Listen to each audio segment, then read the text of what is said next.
Aku putra Madukara. Wah nek anak Madukara ki pirang-pirang.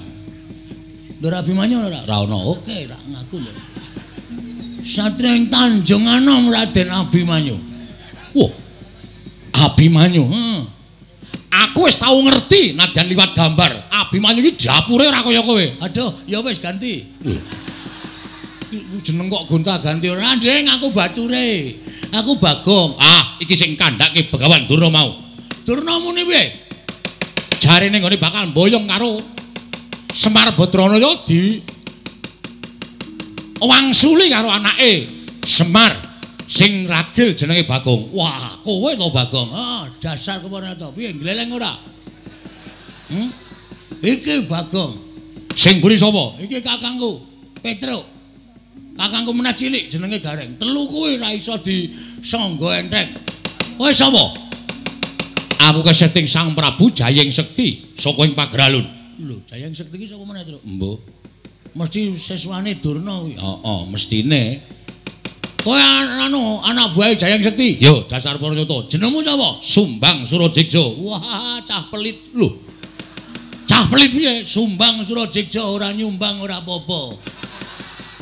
Duapure Bagong ora. Areng apa kowe? Goleki sing jeneng Bagong sing nantang karo Begawan Durna.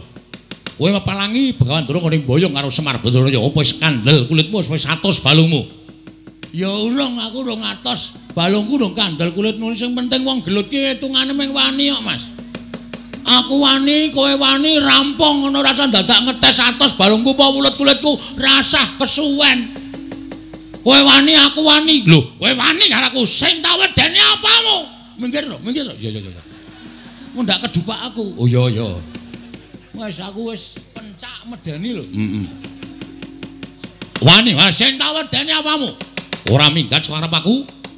Kramasi epek-epek. Sik, aku esuk mau wis kramas. Lho, tegese kramasi epek-epek iki tak kramasi sirahmu, tak nggo gateng sirahmu. Weh lah, penyakit ke Sumbang Surajigja. Ora ngerti kridane Bagong. Rung tau weruh kridane Bagong. Bagong ki sapa? Aku ki anak Semar. Semar ki sapa? Semar ki dewa Ngejawantah. Kae Sang Hyang Ismanta. Ismaya. Hah? Ismaya. Ismanta apa Ismaya? Ismaya. Ismanta itu tukang cukur ya, Truk? Heeh. Ismaya. Heeh, Ismaya kae kakangne Bathara Guru. Semar ki menehi aku Aji Jaya Kawijayan tinatah mendhat Jinala Menter. Ning Semar weling karo Bagong. Kowe tak newehi kekuatan tak nehi Aji Jaya Kawijayan, Gong. Ning aja tok nggo sewiyah-wiyah. Nggonen nek dalam waktu kamu memang apa kowe berhak menggunakan utawa kepepet. Ha iki masalahe bengi iki aku wis kepepet. Lho, sum sapa? Jenengmu sapa? Sumbang Surajigja. Kon ngundang sapa nek ora sum? Ya wis sakaremu. Aku kepepet. Kowe nantang karo Bagong sawangan iki epek-epekku iki. Lho, epek-epekmu ngopo? Iki nek nganti engko malih abang, tak tebake diadamu ora jemblong tekan geger, aja diundang Bagong. Aku ra wedi. Aduh. Cilaka iki. Ngapusi ora sukses iki. Apa anggapmu aku wedi karo tanganmu? Aku ora wedi. Ayo cobanen. Matno Sastra Jenderal Fakultas Jaya ora bakal tak tinggal loncat. Maju sejang ae. Untamke nyawamu marang kayanganing Bathara Yama Dipati. Al-Fatihah tujuh Kiseno Nugroho. Bismillah.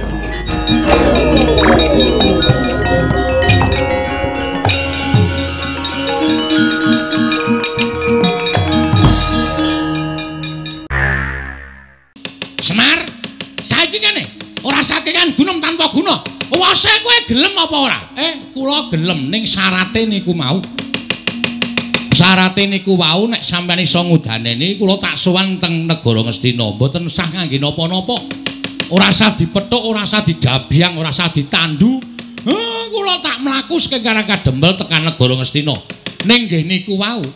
Ngastina kudu resik saka wong-wong sing angkara murka, wong-wong sing tumindake candala budine angkara. Niku mawon panjaluk kula. Nek ngono cetha cekak gampange kowe ora gelem sowan negara Ngastina. Yen to Durna lan kabeh Sentana Ngastina isih mapan negara Ngastina. Manut sampeyan lingarani. Apa kelakon kowe tak ruda paripeksa? Penemban, sampeyan iku pendhita lho, aja sok ngruda paripeksa karo sak sesamaning urip. Mengke ndak ora prayoga. Ora sandak aku tanpa guna. Ora gelem sowan negara Ngastina. Ora mung kowe sing tak katutke dosane, ning Karangka Jempel tak bumi angus legane atiku.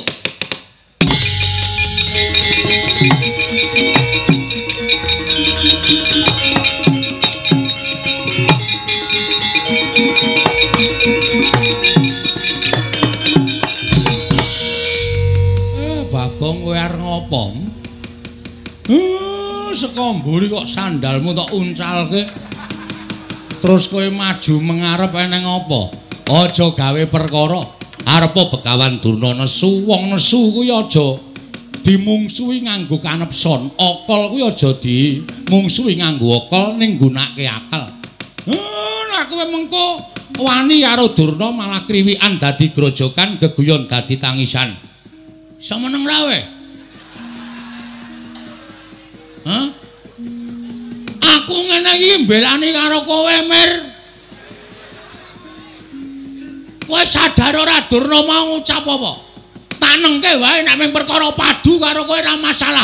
Toh kuwi perkaramu karo perkarane Begawan Durna. Ning terakhir kata-katane Begawan Durna sing marahi aku ora kuat ngampet hardaning kanepsan. Semar nek kowe ora gelem tekan negara Ngastina, Karangka Jempel tak bumi angus. Mar. Mbok Pak, ora sudi. Aku ki bapakmu, wis rembes sak karepmu, kowe ngayal kok kandhani kok. Kowe kudune manut nek kandhani anake kuwalik. Anak ki manute kandhani karo wong tuwa. Iki kudu diwalik, iki jaman milenial. Bang ora ngono karo wong tuwa kok sapenake dhewe. Ngono, nek muni wis ngembet Karangka Jempel iki masalahe ora masalahmu tok. Ning iki masalahe Karangka Jempel, Pak. Dheweke ngrasani arep bumi angus Karangka Jempel. Padha karo dheweke arep mentala mateni kawula sak Karangka Jempel. Pendhita kaya ngene kudune disingkirke. Apa? Kowe ki domonge kok aku ki arep ngandani karo kowe. Ora usah sok ngandani, kowe ki meng SD aku insinyur kok. Nyepelekke ora sakaremu. Nek ana apa-apa tanggungan dhewe, tak tanggung dhewe, ora usah dadak kowe melu-melu iki perkaraku. Nemban. Lho, iki Bagong. Arep ngopo? Lho, ora basa karo aku. Ora basa ki mung kari kelakuanmu. Nek kelakuanmu apik, kowe tak basani. Nek kelakuanmu elek, ora sudi aku mbasani kowe. Arep kowe wujude brahmana kaya ngono, kethumu putih, serbanmu putih, ning mek kanggo ngobak-obak kan katentremaning jagat. Nggo ngopo aku basa karo kowe? Ora iki tenanan iki. Yen ngono kowe arep belani karo bapakmu, mesti iki bapakku kowe. Iki, sirah iku adake. Kurang ajar ora. Iki bapakku padake. Bapakku iki sing paling tak tresnani. Yen ngono kowe arep wangi karo bapakmu, mesti tae wangi. Yen ngono kowe wani karo Begawan Durna, biyen wani, saiki wani. Ucapmu kuwi lho Mbah sing kudu ditata. Sampeyan rene arep ngopo? Boyong bapakmu. Nek boyong ya perkarane karo Semar wae. Semar, nek kowe ora gelem tak boyong, kowe tak ruda paripeksa. Cukup. Kowe nyumbari wong Karangka Jempel. Karangka Jempel tak bumi angus. Lah iki masalahe nang kene iki. Iki ngembet kawula sak Karangka Jempel. Nek kowe arep bumi angus Karangka Jempel, mungsuhe ora karo Semar. Ning iki Ketua Pemuda Karangka Jempel. Ling lantik dek kapan ora mangkat kok. Oh iya, Pak. Ketua Pemuda.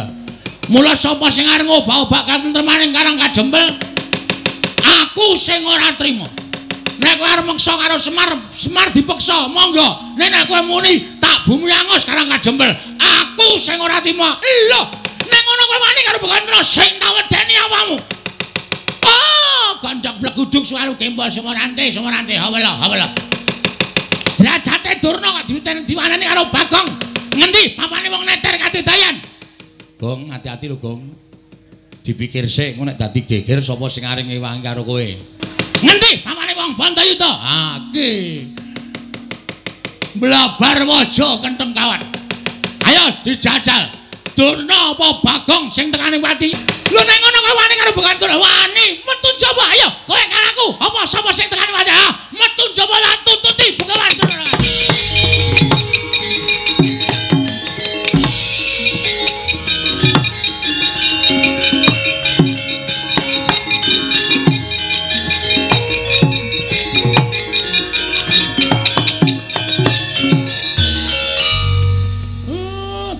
Tantangan Durna wis metu kok kowe malah mbegogok.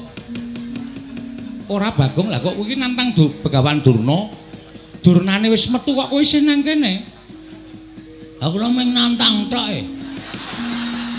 Lho, lah sing temandang sapa? Ya mbuh. Caitan to kae senengane. Kae masalah to sing arep temandang sapa? Truk. Kowe iki ra luwih gagas saka aku to? Heeh. Ngapa kowe iki ora gelem temandang? Lah aku ora nantang kok. Sing nantangke aku. Sing temandang kowe. Wah, Bagong. Nun. Apa wis tok pikir kowe wani karo Durna bapakku? Wis, anumpun. Kowe ngerti Durna iki sapa? Pendhita saka lima. Menapa kowe wani karo Durna padha karo wani karo Werkudara? Sing kebangetan iki sampean.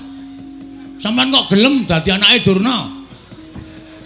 Wis tak takon, rupane Durna kaya ngono kok anak-anak kaya sampean baguse ra jamak-jamak.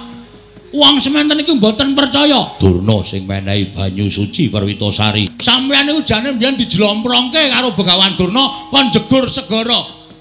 Jane sampeyan niku mung dikrenah patine ning merga sampeyan niku percaya karo Durna nganti entuk banyu suci Perwitasari. Durna ora dadi jalaran sampeyan entuk banyu suci Perwitasari. Oh. Kok ngono kok Durna bapakku? Bapak saka ngendi? Kowe tak anggap bapakku. Salah sampean niku kleru. Sing maringi banyu suci Perwitasari niku Sang Ruci Bathara, ya Sang Dewa Ruci, dudu kok Durna. Ning Durna duduke ning tengah segara. Niku jane niate ora nduduke banyu suci, mateni sampean men sampean ngrekoso teng tengah segara sing aja-aja patih sengkuni. Kok kowe ngerti? Aku domongi dalange kok. Ngeyel ora. Kula ngerti le rembugan teng jero kotak. Sampeyan ra krungu, sampeyan teng dhuwur dhewe kok. Kula teng isor jejer do teng glenik nika. Bagong iki nek omong waton jeblak cangkeme. Cangkemmu kowe. Lho. Wah, edan iki malah dunake cangkemmu lho. Kok Prabu Bagong niku nek ngenten iki mboten sah disaruwe. Wong piyambake niku watake kaya ngono. Wah, ning titen ana. Titene apa? Nek nganti kowe wani karo Durna bapakku, mung suwe dudu sapa-sapa ning Werkudara. Aku nantange karo Durna kok mung suwe sampeyan. Mergo kae bapakku. Kowe lah domongi ngayal. Nika niku dudu bapak sampeyan. Bapak sampeyan niku Prabu Pandu. Pun teng swarga mrika, aja sok ganti-ganti bapak. Apa Dewi Kunti gelem jodoke Durna? Wah, cangkemmu. Mrene kecek ndasmu modar. Gong, wis Gong. Dadi masalah lho. Wong kok arep menange dhewe. Anggere kalah kata-kata kok rene gecek. Apa kowe? Aku ya kalah nek digecek ya, Tru. Aku mung cilik kono gedhe kok. Coba aku iso gedhe. Decek genti. Wah, caidan edan wae wis ngerti lagi ngerti iki Bagong edan. Bagong edan wis suwe. Ampun jajal gedhe, Gong. Engko sik yaene. Anggere esuk kae gedhe dhewe aku. Oh iya. Ampun Den, niki anak kula. Tur nek kula gagas nggih Durna niku ya kleru. Sampeyan ampun belani wong kleru. Kandhani Mir. Sapenake dhewe ora. Apa-apa akar diklerokke. Nek mboyong Semar, mboyong ora apa-apa. Ning nek sampeyan minangka dadi putra bumi Karangkadempel, lahir teng Karangkadempel, nek ana wong ngrasani Karangkadempel tak bumi angus, sapa sing ora merkitik? Niki bumi wutah getih kowe arep dienggo macem-macem. Werkudara, apa? Tak pikir-pikir bener Bagong. Yen kowe mbelani Durna tegese kowe kleru. Arep kuwi gurumu. Ning Durna pancen luput ngene ngucapake. Nggone bakal gawe bumi angus Karang Kadempel. Sapa sing ora merkitik yen to dilairake ning Karang Kadempel, urip ning Karang Kadempel, seger ngombe banyu Karang Kadempel, wareg mangan wulu wetu Karang Kadempel. Kok bumi kelairane arep di bumi angus karo wong liya kuwi tegese wong sing ora merkitik atine, ora lara atine, tegese ora tresna karo bumi kelairane. Wah, rungokke kowe. Oh, apa-apa kok Durna bapakku arep tak belani. Mbok Ndara Janaka wae ra ngendika apa-apa kok. Padahal Ndara Janaka diparingi pusaka karo Durna pirang-pirang. Nggih to, Den? Iya. Sampeyan diparingi ali-ali ampal nggih to? Iya. Ora nesu kok kono mung entuk banyu suci Perwitasari wae. Sapa wani Durna tak idak? Konjur arep gleleng. Mbok didak njajal. Aku didak Semar nesu ya, Pak ya. Mbuh. Lho. Wis iki ora ana sing komplot babar blas iki. Aku ki jenan tenan, Truk. Ya ora apa-apa ya. Kowe marahi kok rumangsane. Den, napa sing dikandhake anak kula niku bener. Napa sing dikandhake anak kula niku landesan bebener. Mula sampeyan ampun nganti pisan-pisan sampeyan nyalahke Bagong. Bagong niku mbelani bapakne, mbelani bumi kelairane. Nek enten napa-napa Bagong ya melu ngrasake nek Karang Kadempel nganti di bumi angus tenan karo Durna. Napa sampeyan ora mesakake kawula sak Karang Kadempel? Napa sampeyan mboten prihatin nimurpi Karang Kadempel diosak asik karo Begawan Durna? Werkudara. Nggih. Apa sing ngendikake dening Kyai Semar mau bener? Lah, kandhani ngeyel. Apa sing dikandhake karo Kakang Semar mau bener? Mula aja tok belani karo Durna. Wah, yo. Ya piye? Ya wis, aku manut. Ning janji ana sing jotosi Durna bapakku aja takon dosa, tetep dadi mungsuhe Werkudara. Piye, Kang? Sapa sing jotosi Durna dadi mungsuhe Werkudara? Nglimpe to. Durna bingkem, heeh. Seret nang nggon sepi cucuki pukul besi sirahe. Endi-endi arep ketekan Durna kok mesti geger, endi-endi arep ketekan Durna mesti kisruh. Rumangsa ora. Lah kae piye Begawan Durna wis metu ning jaba. Sapa sing arep nandingi? Rawe rantas marang-marang tak putunge, Pak. Wen bawa niati.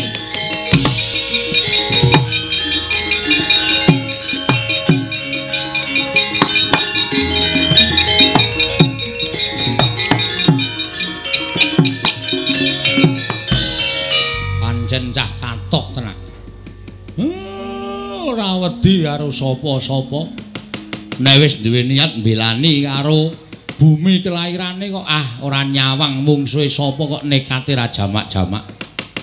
Ya mung gumunku kuwi nala garing karo Petruk sing luwih sentosa, luwih tuwa kok ora duwe pikiran sing kaya ngono. Nyang, ndak seneni. Petruk ki sing gedhe dhuwur ya ora duwe pikiran mbelani Karang Kadempel. Itu Nun, aja njotosi Durna. nek ra lali. Wah, caitan ora. Werkudara iki kok padu kok musuh Panakawan demen kewirangan. Yayaji menawi ngaten samangke menapa sampun dipun aturaken Kyai Nayantaka sampun ndara dasih tegesipun kados pundi Koko Prabu? Tegesipun menawi Pandhawa nggayuh kanugrahan sakmangke pacobanipun ugi sampun cumepak ketitik Begawan Durna ingkang sampun sowan wonten ing Karang Kadempel wigatosipun badhe mboyong dhateng Kyai Semar. Monggo menawi Kyai Semar sakmangke tedhak dhateng Negaring Astina tan wurunga menawa paduka supe dhateng watak wantu ning Kurawa ingkang namung badhe damel geger kawontenan negari utawi kawontenanipun Kyai Semar Badranaya. Inggih Koko Prabu menawi ngaten lajeng paringipun Werkudara. Nggih. Nadyan kowe ora tumandang ning tak jaluk Yayi.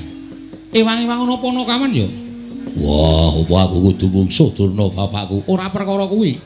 Ning anak-anakmu kabeh dawana supaya nrenggalangi balane Durna, mbuh Kurawa, mbuh sapa sing bakal tekan Karang Kadempel. Yo, ngestoke dawuh. Mangsa Barama, Aku mengkari manut karo Kresna kakangku. lah rak ngono malah kepenak lho. Wis kowe rasa tumandang, kowe lenggah, wis tuwa. Nyawang anak-anakmu sing padha ngrewangi marang Karangkadempel. Yo Baladewa kepengkari manut. Sinuwun gandeng sak mangke menika sampun kula anggep cekap rembagan mangke saged dipun sambet malih. Kula tak rembagan catur netra Sinuwun Prabu Darmakusuma, sinuwun Kresna, sinuwun Baladewa, Ndara Werkudara, Ndara Janaka, kula suwun ampun negake Karangkadempel nggih, Pun. Iya, Kakang Semar mengko aku yang bakal njogo Karangkadempel. Yo, Semar aja kuwatir. Aku yang bakal ngulatake marang Karangkadempel. Yo, Semar. Aku yang bakal njogo Karangkadempel. Kakang Semar aku yang bakal gawe tentreming Karangkadempel. Gandeng sampun paripurna, lilanana kula tak mlebet wonten ing griya. Kawula sak madukan badhe kula bibaraken sak mangke menawi rubeda ingkang tumanduk wonten Karangkadempel menika sampun sirna. Tumunten badhe kula wiwiti ambangun Karangkadempel minggahipun negari Ngamarta. Kakang Semar Badranaya mangsa borong. Kaya wis purna gati ning Mananggilan, Ilar Semar Badranaya arsa tedhak manjing telenging bali wisma. Katingal saking Mandrawa, candraning Kyai Semar kaya gumebyar busananing nata ing Amarta Prabu Darmakusuma.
Manjing lengging Karangkadempel nalika semanten nata Mandura Prabu Baladewa Raden Arya Werkudara ngawi sangganing para putra Pandhawa pating bleber pating Caka Trita mludakaning karatan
Sang Rakyana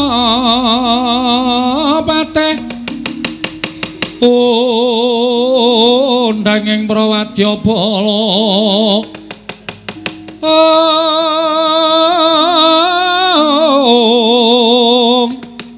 Pok sur tambur myang suling pepandhen dalutak miwa bandera kandha mawarna pindha jala driyana sri kawuryan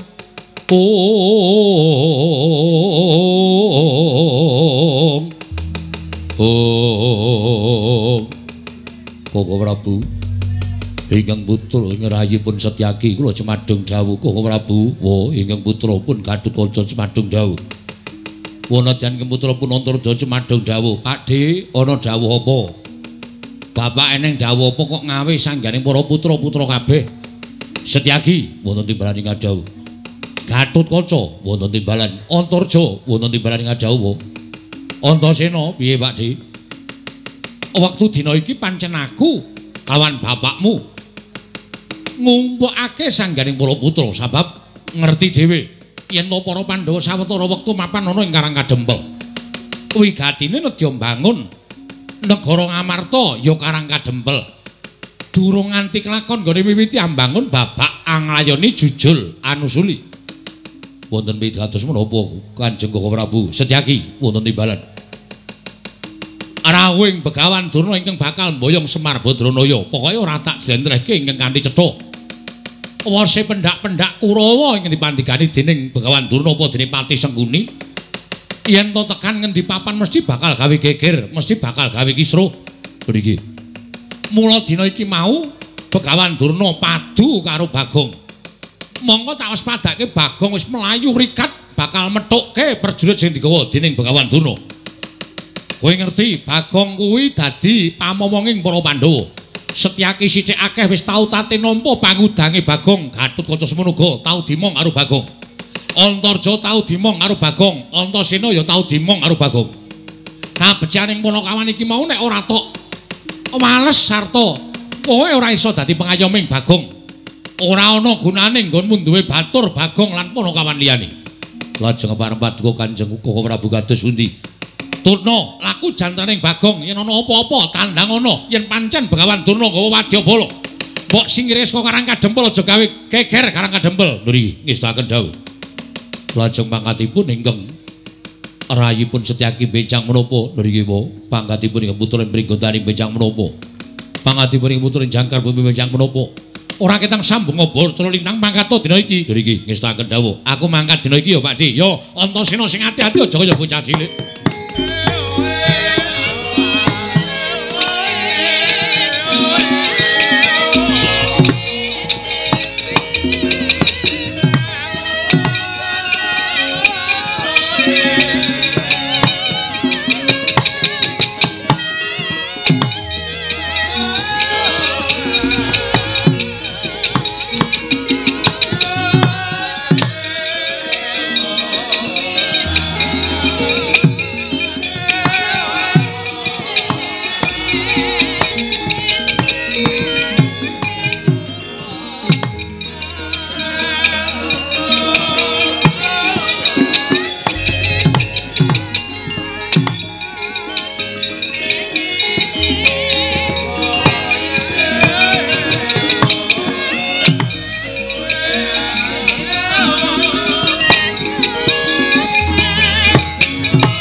Durnaena panalingan remajaring ratri linenggak jangganira kapisanan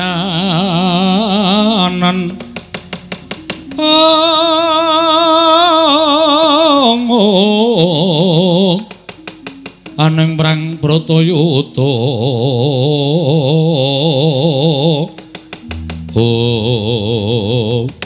Gandhok blekuduk soal gimbal Semerante hawala syukur nger syukur anakku murid anakku siswa Nalindring Pageralun Prabu Jayeng Sekti lho iki kula penemban wonten menapa dene paduka ngawi dhateng putra pun Jayeng Sekti ngene ya kowe tak kandhani kowe ngerti dhewe to Bapak gurumu aku diutus dening anak Prabu Duryudana supaya mboyong marang Semar Badranaya monggo yen aku nganti nggawa para Sata Kurawa tan wurunga bakal gawe gegereng para kawula mula aku tumuli nggawa kelawan kowe siswaku Nalindring Pageralun supaya kinarya Jejagayanta ana bobol boroting lelakon ana ingkang maraja saka sela-selaning garu lajeng parengipun nggonku mboyong kelawan Semar Badranaya iki mau gagar wigar tenantuk karya sebabipun menapa penemban anake Semar sing jeneng Bagong kae pancen wong dugal kewarisan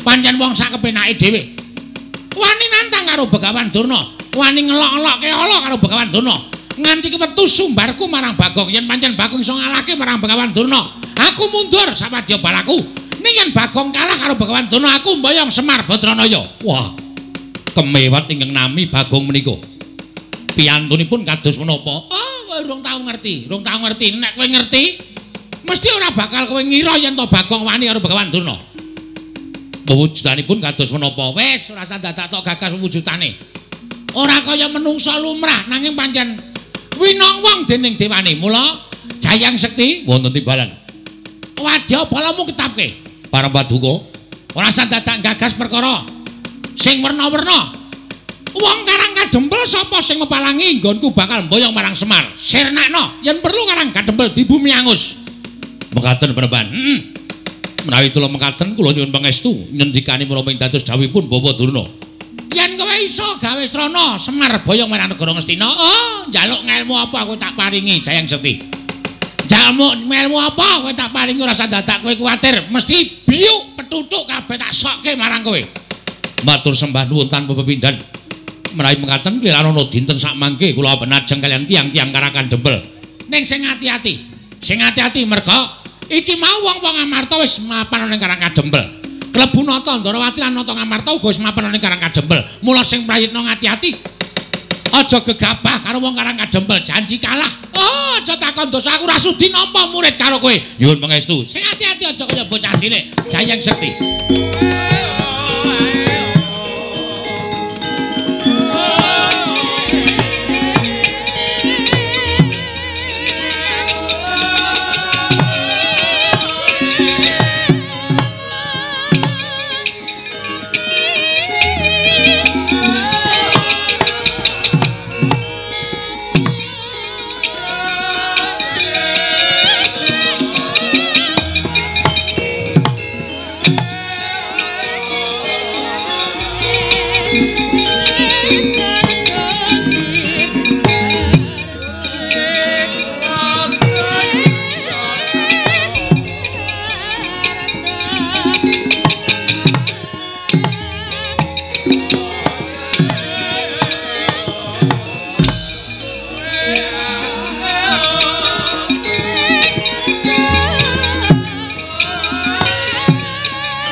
keparanggul mungguing ayuda bawatnya bentar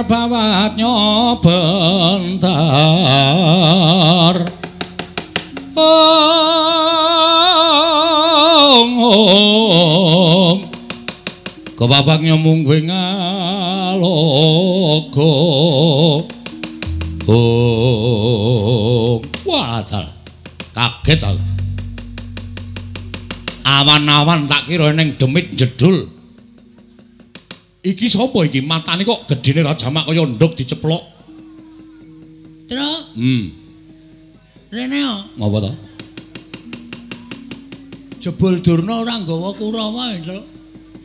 Sajake iki murite Durna. Durna ya ora mung kok nggawa Kurawa, nek ora nggawa Kurawa mesti nggawa murite. Wah, lah kok iki kok awake keker kaya ngene. Ha terus? Piye iki sapa sing arep mungsuh iki? Lah kowe maju nomor 1 iki ngopo? Tak kira Kurawa. Kurawa wae ana sing tak incim. Sapa? Citraksi. Lah ora Citraksi ya Durmagati sing nganteng-nganteng. Ha iki kok wah wis tatone gambar jangkar nggon lengen. Gentro iki to. Yes men. Nek wani-wani nek ora rasa wani men ditandangi karo para putra-putra Pandhawa. Nek nganti aku mundur isin. Nah, wis men tak lakonane, Truk. nek kalah, wong menang wong perang hitunge ming loro, menang apa kalah? Menang kondang, kalah wis modar ya tak lakonane. Anakmu cilik-cilik lho, Gong. Kowe iki ora ngisru-ngisru pikiran to? Cilik ya men. Ana mbokne kok bapakne mati ra sik nyusoni mbokne. Lah iya ning apa ora mesake sing ragat sapa? Ha kowe iki padene ngopo? Nek aku mati kowe kan ndek tanggungan gula mentah anakku. Nek kowe mati aku ndek tanggungan gula mentah anakmu. Ngono kuwi tegese gotong royong antarane anake Semar malah. Wis tenang ora usah pedhi, ora usah mikir tak lakonane. Urip ya mung doyak-oyak mendring kowe kok. Mbok ya wis anggere esuk 2000, awan 2000. Borose ora jamak-jamak. Saking dene kowe kok Gong. Lah piteno nek wong ra duwe aku ciduk tak kredit kok. Men ciduke kok dikredit. Ora iki sapa kok dememeng wae sapa kowe? Takoni orang aku malah omong-omongan karo kancane. Takon ya aku. Yo, dasar Waranyata. Putra Njodipati, Gong. Ora aneh-aneh. Iki ngedapke mungsuh. Ngedonke mungsuh ngene iki. Putra Njodipati arep Antasena. Ndara Antasena ana nek nganti konangan malah kowe diajar Ndara Antasena. Eneng apa? Ya eneng. Antarja. Antarja ya ana. Gatotkaca ya eneng. Aku dudu putra Njodipati. Lho. Iki molak-malik iki piye? Senopati Ndarawati. Ndara Sencaki ya ana. Alah sing ora ana sapa? Aku putra Madukara. Wah nek anak Madukara iki pirang-pirang. Ndara Abimanyu ora? Ora ana. Oke, tak ngaku lho. Satria ing Tanjung Anom Raden Abimanyu. Wah. Abimanyu. Aku wis tau ngerti nadyan liwat gambar. Abimanyu iki dapure ora kaya kowe. Aduh, ya wis ganti. Jeneng kok gonta-ganti ora, Ndeng, aku bature. Aku Bagong. Iki sing kandhake Begawan Durna mau. Durna muni piye? Jarene nggone bakal mboyong karo Semar Badranaya di wangsuli karo anake Semar sing ragil jenenge Bagong. Wah, kowe to Bagong. Dasar Waranyata. Piye gleleng ora? Iki Bagong. Sing mburi sapa? Iki kakangku, Petruk. Kakangku meneh cilik jenenge Gareng. Telu kuwi ra iso disangga entheng. Kowe sapa? Aku keseting Sang Prabu Jayeng Sekti saka ing Pagralun. Lho, Jayeng Sekti iki sapa meneh, Truk? Mbuh. Mesti seswane Durna kuwi. Heeh, mestine. Kowe anak buah Jayeng Sekti. Yo, dasar Waranyata. Jenengmu sapa? Sumbang Surajigja. Wah, cah pelit lho. Cah pelit piye? Sumbang Surajigja ora nyumbang ora apa-apa. Duapure Bagong ora. Areng apa kowe? Goleki sing jeneng Bagong sing wani nantang karo Begawan Durna. Kowe mapalangi Begawan Durna ngene mboyong karo Semar Badranaya. Apa wis kandel kulitmu wis 100 balungmu? Ya urung, aku urung atos balungku urung kandel kulit nulis sing penting wong gelut ki hitungane ming wani kok, Mas. Aku wani, kowe wani rampung ngono rasa dadak ngetes atos balungku apa kulit-kulitku rasah kesuwen. Kowe wani, aku wani. Lho, kowe wani karo aku sing tak wedeni apamu? Minggir to, minggir to. Ya.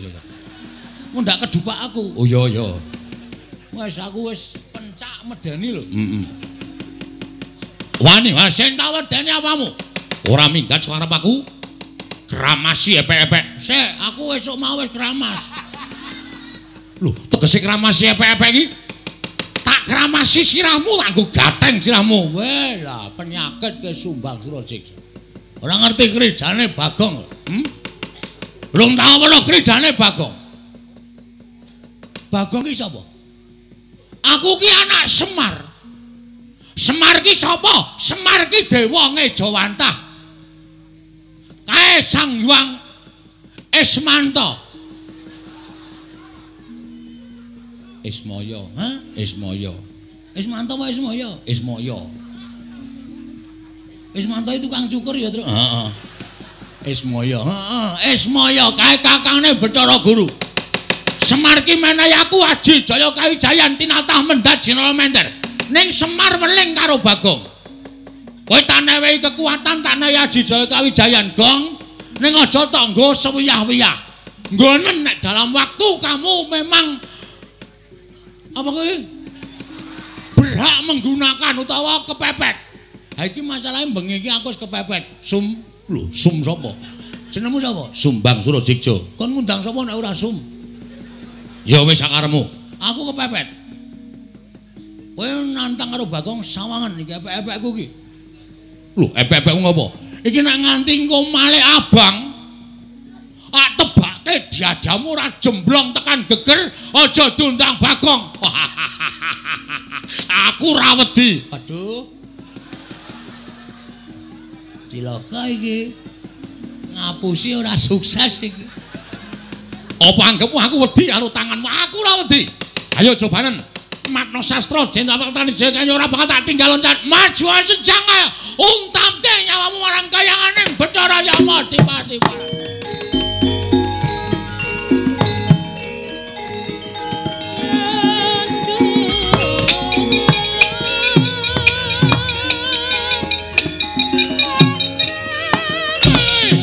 Biar kowe.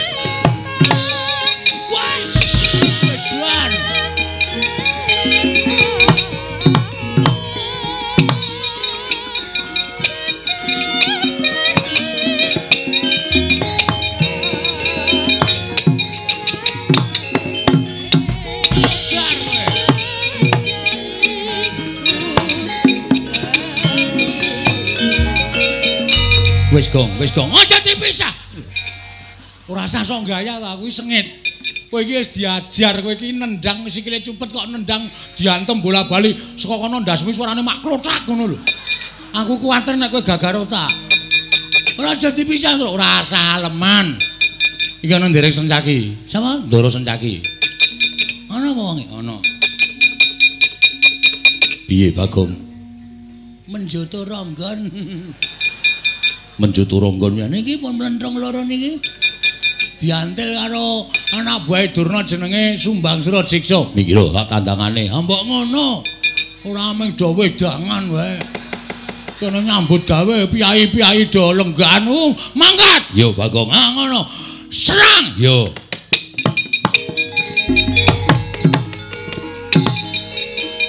Yo.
Yo.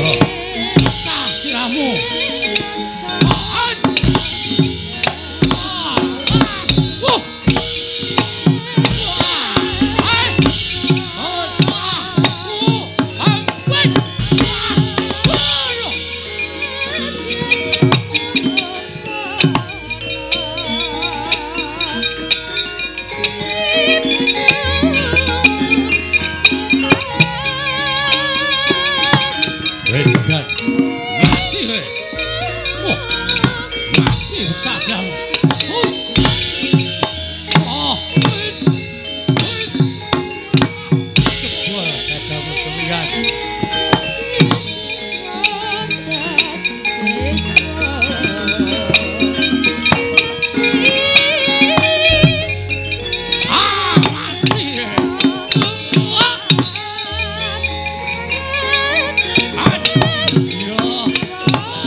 Sopo irung kaya sosis Petro kantong bolong anake Semar. Wah, ayo bapakmu boyong nang Ngastina ora bakal tak wenehake. Ah, jeblok ciacamu kowe. Iya. Wah, mati kowe. Hot iya.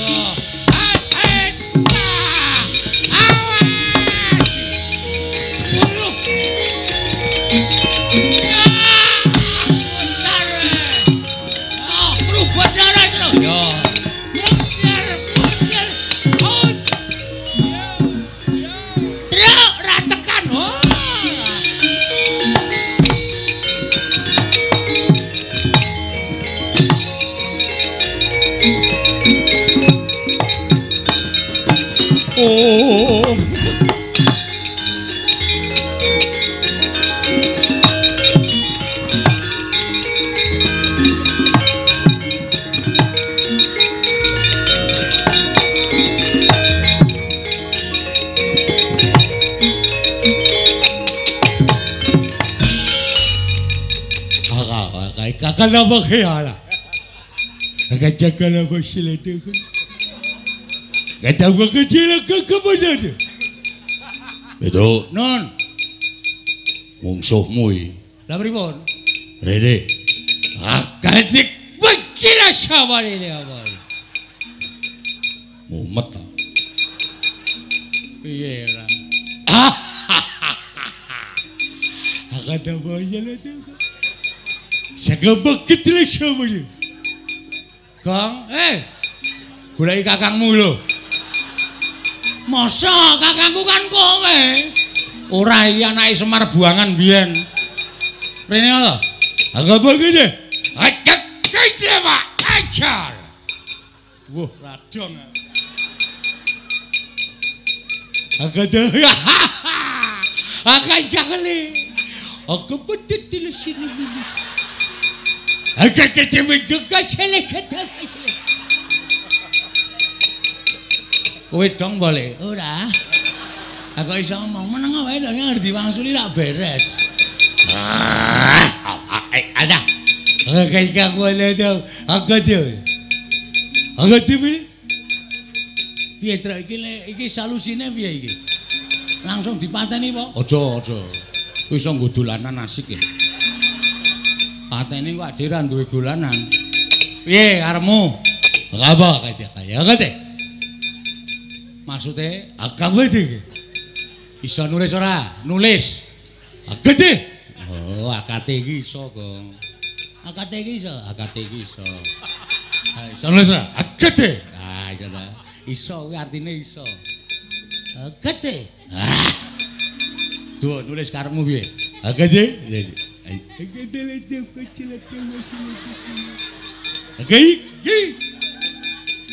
Oh alah, jenengmu sapa?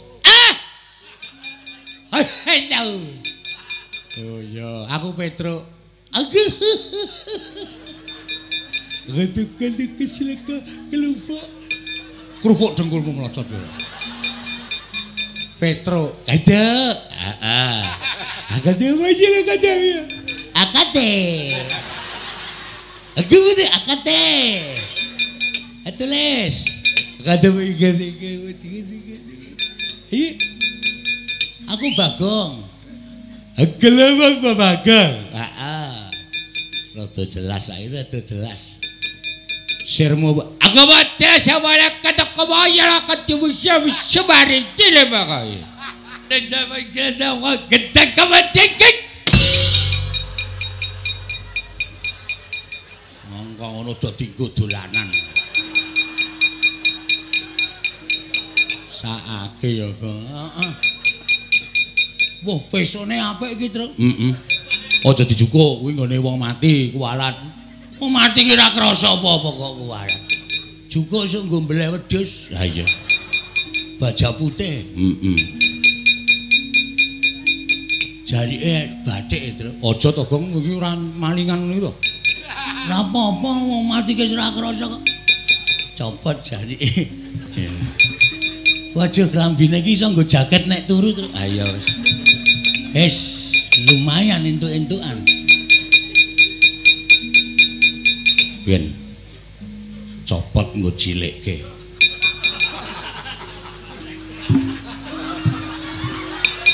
Lumayan mereke GT Men. Ayo.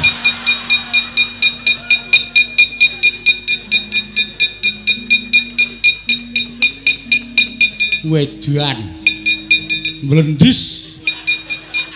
Ora diturai apa-apa. Oh, dan bocah-bocahane do. Wah, Petruk banget tenan. Awitene aku mengentuk kuwi kok. Ki wangune ratune nggawa mbako. Apa? Kuwi mutah kuwi. Oh. Tak jukuke Mas Truk dilinteng. Gah. Kena disumet cepete ra jamak-jamak. Brongo cangkemmu mesti. Ayo sapa sing arep ganggu arep kacemekane.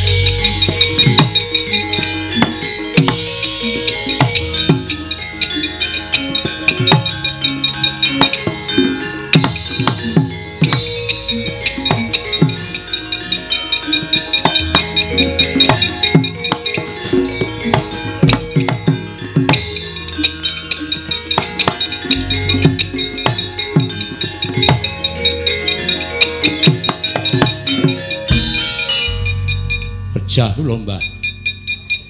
Mengisa apa? Kula majeng pinanggih kaliyan anakipun Semar ingkang nami Bagong. Bagong kula ajar. Bagong ical wonten satriya kantet ngeyayat bringose ngulur geni tumpangi kuping kiwa tengen. Satriyanipun namung alit ning tangane atose ra jamak-jamak. Oh. Wange cilik. Nggih. Nganggo gelung. Leres. Tangane kenceng cilik ning kenceng to. Nggih. Kuwi nek ora kleru Raden Sentyaki. Lho. Simbah kok prisa? Wong tua menang pengalaman. Kowe nek iso menang karo Sentyaki bumi langit tangkep. Kae Senopati Ndarawati kae bendina gelut. Saben dinane nek ra gelut ki awake meriang. Sentyaki menika. Sentyaki kuwi domongi kok. Wis kana mulih kana. Nggih. Ketemu anak bojo syukuran. Lho. Syukuran gendurenan kowe ora modar mungsuh Sentyaki. Bejo kowe ora modar Sentyaki iki paling ora mungsuhe iki tugel. Boyoke, putung tangane, stimpal baune. Kuwi diremuk karo Sentyaki. Kowe mulih wutuh ki bejo. Kana. Ngabari tangga teparo gendurenan kowe ora modal. Nggih. Tasakuran. Oh nggih, ngestakaken dawuh. Sentyaki. Sentyaki aja pisan-pisan sesuk meneh nek nang wayangan ketemu Sentyaki aja gelem dilakokke. Oh nggih. Engko ndak sesuk nek wayangane kowe mati kowe ora metu meneh. Oh nggih, ngestakaken dawuh. Wah. Musuh-musuh apa? Anakipun Semar naminipun Petruk. Arep batur mbok gedibal ping 17. Nek nganti kowe iso menang ambok aku meguru karo kowe. Tiyangipun tandangipun sak pinake dhewe. Kula dibut loro karo anake Semar sing matane gedhene ra jamak-jamak. Kuwi Bagong, wong loro kuwi pancen wis kompak. Nek gareng kowe ora pati ya, nek wong loro kuwi jan wis kaya tumbuh entuk tutup. Inggih, Pak. Ana mundur. Inggih. Aduh mati aku. Iki kaya udu perjuritku iki. Gong, Rene yo. Iki ya bisu Truk, bisu ndasmu iki. Kok iso omong.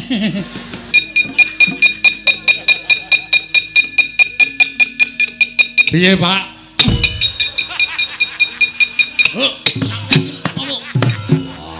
Ora mbles bumi tak gecek ndasmu. Wah, Werkudara ditukke banji.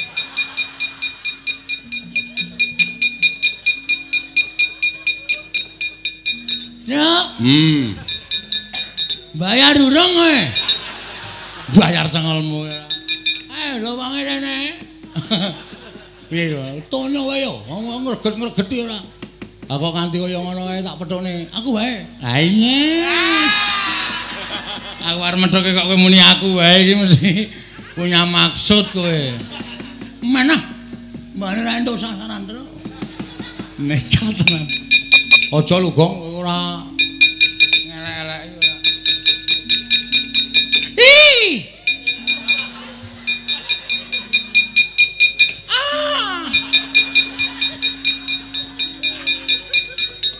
Piye, Gong? Karo rupaku gila wae ya. Tak pethuk iki mah merem ngono. Akae sing digoleki ya wong bagus-bagus kok iki rupane kaya ngono kok. Kasandana ning kene wae engko tak.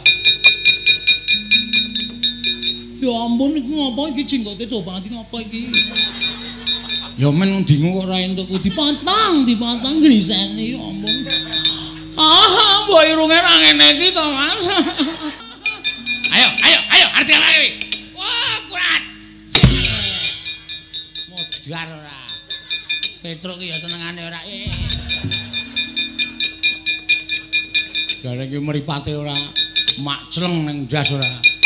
Marai maksiat ngene iki.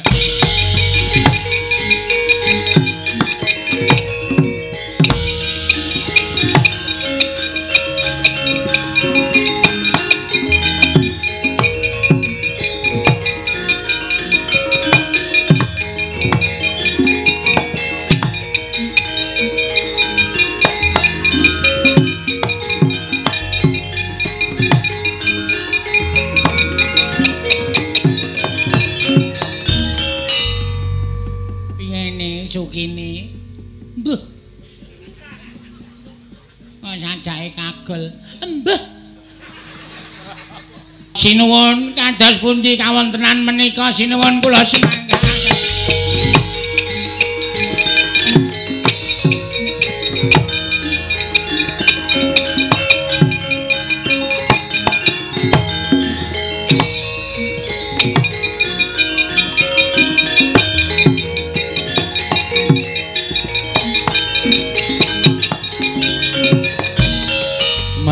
Anggro sesumbar lindho bumi kuncing kumaluduk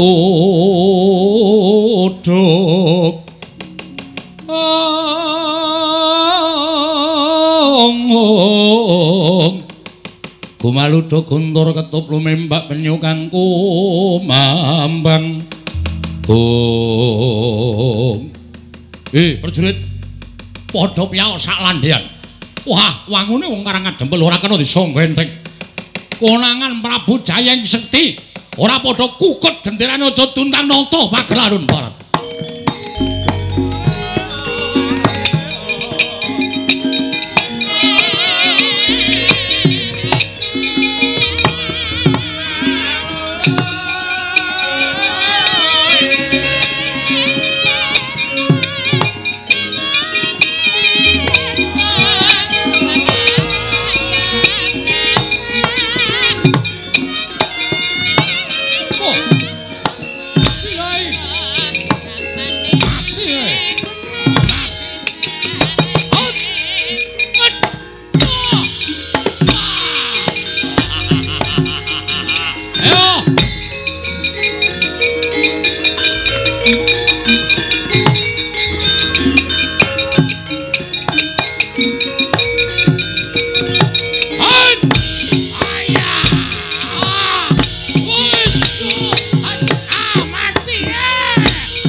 Wonten dawuh Den.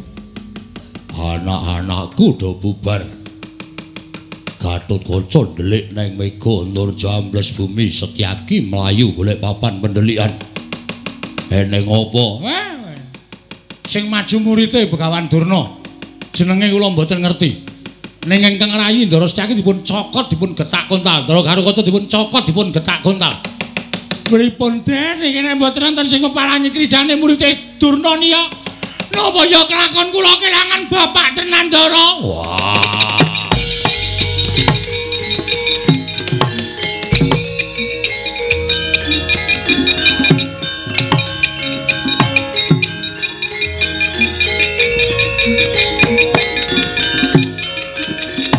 Wah.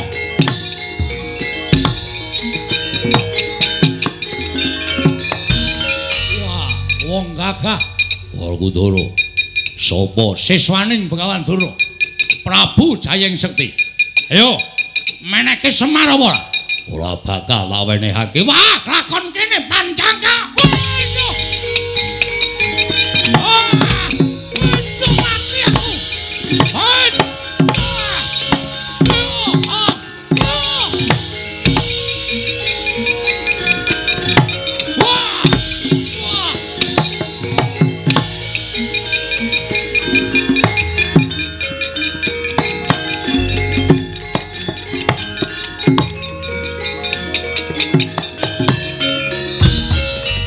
Maning jajaran Sukertaning Bawana wangina karo Prabu Jayeng Sekti. Ora minggat saka arep aku tiban panah Kyai Candra Wirayang. Ya Kyai stop kontak. Ora kakon mati dereng aku derajat apa.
Digdaya sasat ora ana sing ngimbangi marang kadidayaning Raden Werkudara nanging kena pusakaku Kyai Candra Wirayang.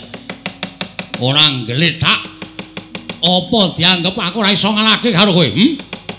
Ayo, ora bakal bisa nglawate prajurit lemboke Pakun Jaran nganti uwal para Pandhawa.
Petruk mlayu-mlayu eneng apa?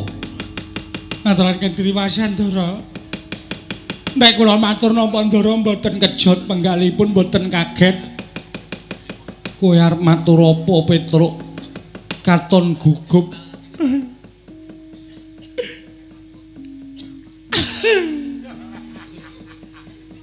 Ngopo kok dadak nangis? Mboten mentala kula ajeng matur.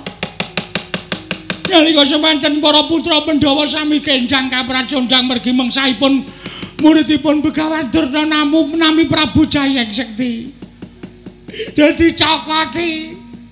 Monggo ranggo lombok ya. Dadi cokoti do ndelik. Terus sing maju Ndara Werkudara. Kare Ndara Janaka maju. Mboten kena jebur. Siswane Durna niku ampun tenan, Den. Kula sawang saka katebian Ndara karo Werkudara Ndara Janaka dilepasi pusaka. Saniki mboten ngerti temputi papan dunungipun tasih sugih napa sampun seda, Ndara.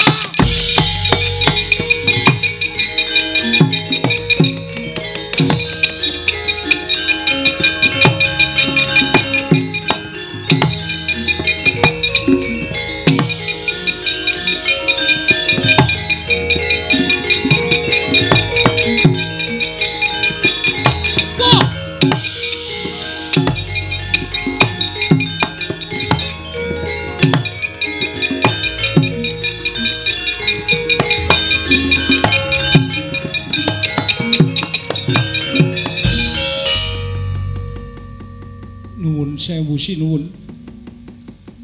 Sepinten kalepatan kula diagung pangaksami. Menapa paduka ingkang namipun Prabu Jayeng Sekti? Yo, wis apa?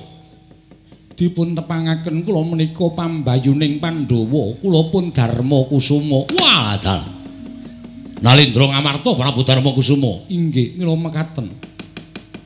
Sowan kula wonten ngersa maduka Gusti kula Prabu Jayeng Sekti namung badhe nyuwun dawuh.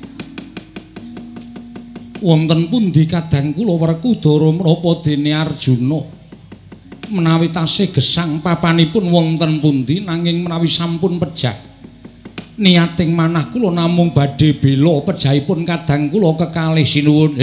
Prabu Darma Kusuma, dulurmu wis ora ana, dulurmu wis tekaning mati, dina samengko wis tak kunjara, mesti ora bakal tak wenehi urip dulurmu Werkudara karo Janaka.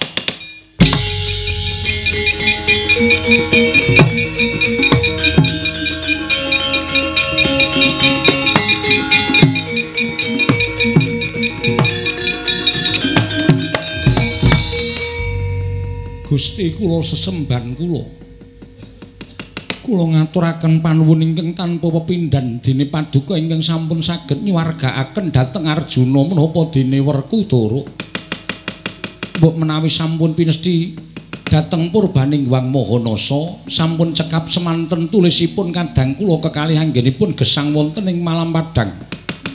Malah sak mangke sampun ngantos kadang kula kewala ingkang dipun sampurnakaken. Mugi keparenging galih kula badhe nderek nyuwun tulung dhateng paduka sinuwun Prabu Jayeng Sekti keparenga amurba masesa dhateng gesang kula. Sampun boten wonten ginanipun kula gesang wonten ing Madyapada bebasan sarah mungguing lautan. Wastra lungset ing sampiran menawi kadang kula kekalih sampun boten saged kinukup gesangipun sinuwun. Kula nyuwun dipun sampurnakaken. Wah, candhak pakunjaran papanmu Putra Dewa. Wah.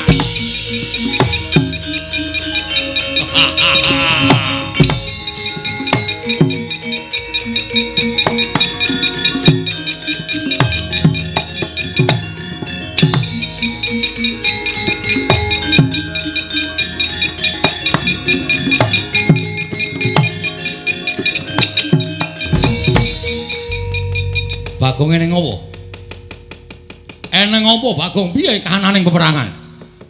Wis niki kurang-kurang bedane sampean kelangan bapak. Lho. Kelangan bapak piye? Bapakku wis ora ana suwe. Kanjeng Rama Basudewa wis seda suwe. Wah, wis pahit iki.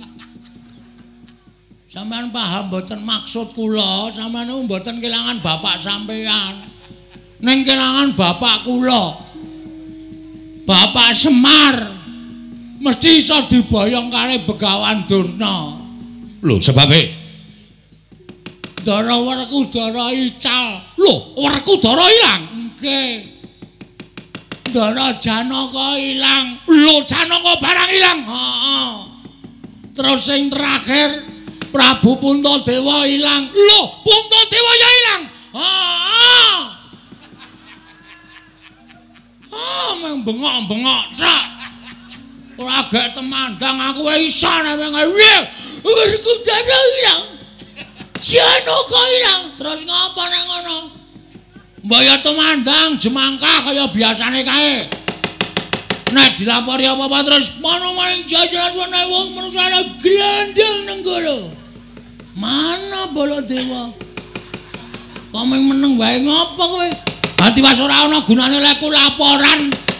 Nek sampean meneng wae, wah panus maning jajaran. Nah iki mulai iki. Anggere ngarep ngeleti salep lho. Salep apa? Anggere muni panus maning salep jajaran ngono. Mesti nesu wah nggugu karepe dhewe. Wah panus maning jajaran iblis nanate. Jayang Sekti mungsuhe Baladewa legane ngadupat.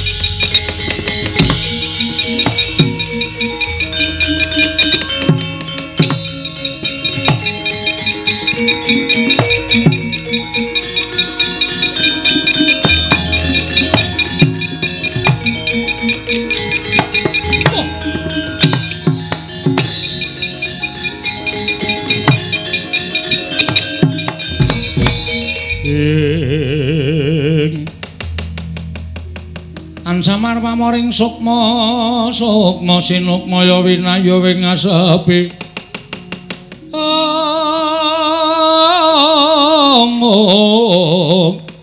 sumimen telenging kalbu pambukaning warana wah Ratu Mandura Prabu Baladewa ora pangling aku wis tau ngerti kondange yen duka mesti nggilani tandange. Ya, ora bakal kowe tak mor marang para Pandhawa. Nanging kowe bakal tak gawe wirang. Keclorong Kyai Candra Winayang. Ora salin wujud dadi wujuding macan aja tundang nata Prabu Jayang Sekti Parat.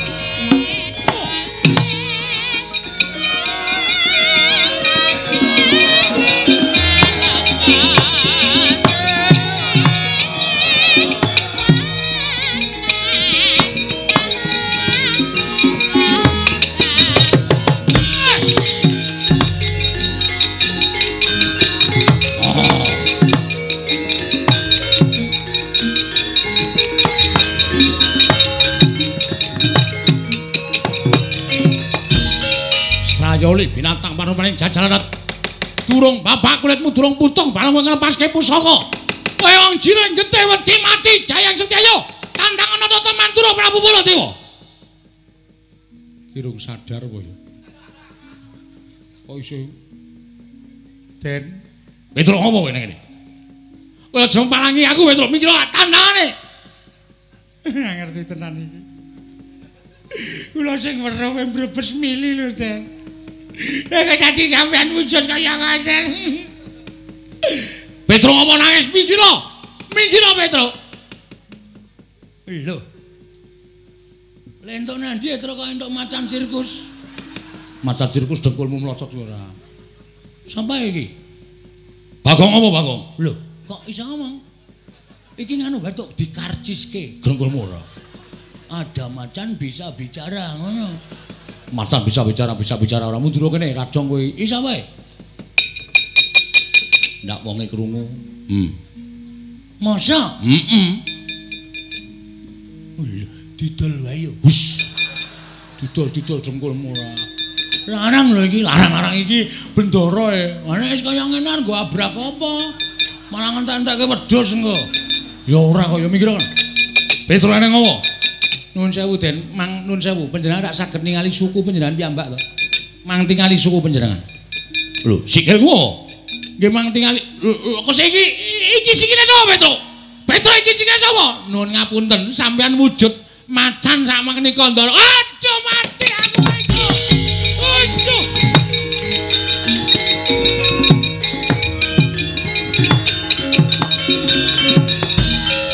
Aduh mati Petro. Lah kok aku iso wujud kaya ngene iki piye? Kula nggih mboten ngerti.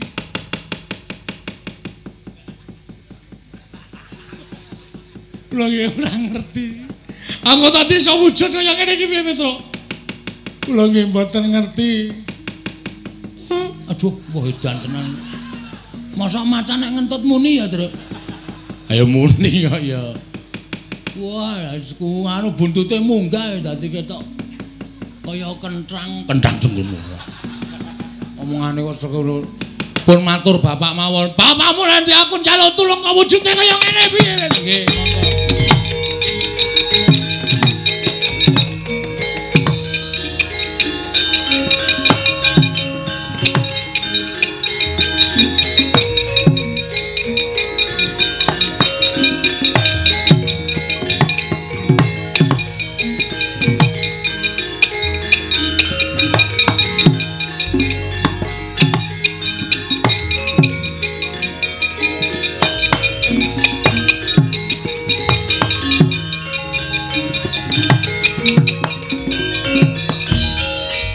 Koten prayetna semuriris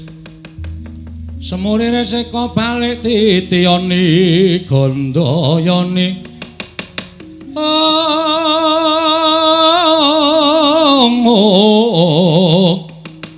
Trisanya purnama sasi gilaran ing tengah latar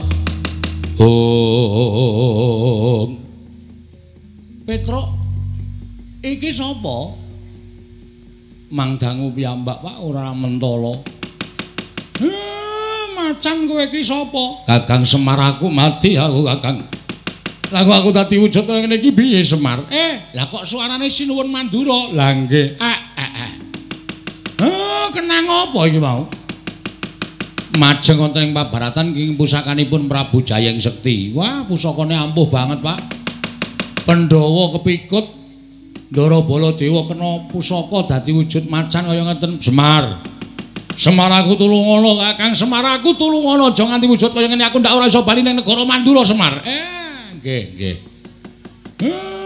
Pun pancen iki pinesti kudu kaya ngeten, pacoban sing ditampa dening Pandhawa. Mboten pacoban sing enteng ning pacoban sing awrat. Ning ewa semanten kudu dilakoni. Aja nganti disingkiri, aja nganti gresula. Nek gresula kalih nyingkiri niku padha karo ora percaya marang panguwasaning Gusti. Yo, Semar. Aku piye apa aku iso bali kaya wingi-wingi? Saged. Wong sing nyipta utawa sing gawe sampeyan wujud kaya ngeten niku dudu wujuding utawa dudu Gusti. Ning menungsa lumrah. Mula nadyan wujud kaya ngapa? Sampeyan iso disranani, iso disarati. Sarate-sarane piye? Ndara kula Pandhawa ical, Ndara Puntadewa, Ndara Werkudara, Ndara Janaka. Ya. Mang goleki. Mang bundeli emek omongane Semar. Nek sampeyan iso ngetemu karo Ndara Puntadewa, Werkudara, Janaka sing dipikut mungsuh niku sampeyan iso bali kaya wingi-wingi. Nek sampeyan ora iso nemokke, nuwun sewu ya sak lawase kaya ngeten niku. Aduh, mati aku Petro piye Petro? Angge digoleki mboten usah bingung. Sampeyan bingung malah mangke ora ketemu malah dadi macan selawase. Ora coba Mandura kumplang. Iya, nggih pun di nganu lakoni mawon. Nggih Ndara dilakoni mawon. Sampeyan mang goleki pakunjarane Ndara-ndara kula Pandhawa. Kula kanteni anak kula Gareng, Bagong kalih Petruk. Petruk kowe ngentutno macan. Waduh. Ae sing ora mlebu warung ya, Tru. Heeh. Macan mlebu warung ya bubar ora karu-karuan. Nah aku malah cocok wong bakule barang melayu dadi gratis. Gawe ngeyel nek wis niatmu pancen Douglas kok, Gong. Ayo semen. Douglas iki bahasane biyen lho ya. Ora apa-apa waton doradong kowe ora masalah. Ayo. Pun ngoten mawon, yen ngono aku njaluk pamit nggih sing ati-ati. Lah kowe piye Semar? Pun kula urusane awak kula dhewe. Kula wis tuwa ora usah dikuwatirke, upama kula niku mati ya wis sak trepe wong nyatane kula wis tuwa. Ya aja mati, Pak. Wis to. Rasa kuwatir karo bapakmu, pampun pejah lho, Pak, pampun sedo lho. Nala garing rasa kuwatir. Ya nek mati omong tangga teparo, Pak, kok nancepke men urip meneh. Nancepke apa? Stop kontak. Lho padhae Semar iki suka ces-cesan lho piye? Kok nancepke ora. Pun rika mangkat. Yo, Semar aku njaluk pamit nggih, sing ati-ati ampun kados lari alit to.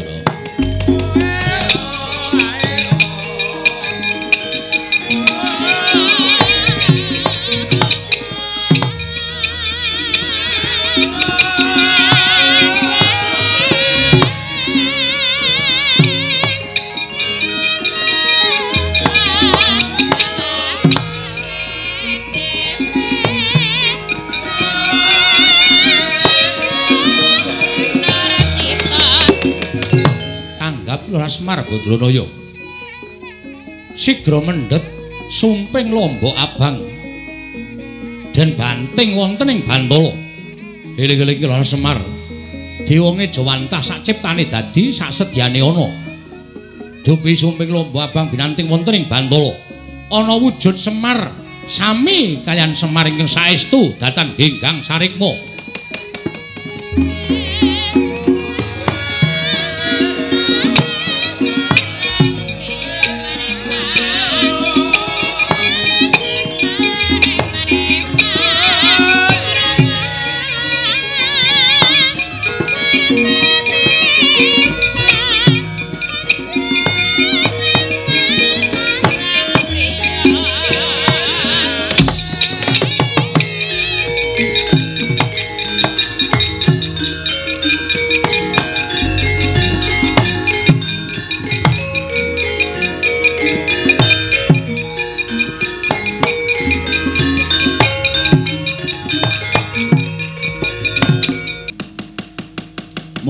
Sawedi kang nek ratu kae mau tekan kene kowe arep dikapak-kapake arep diapak-apake kowe manuta.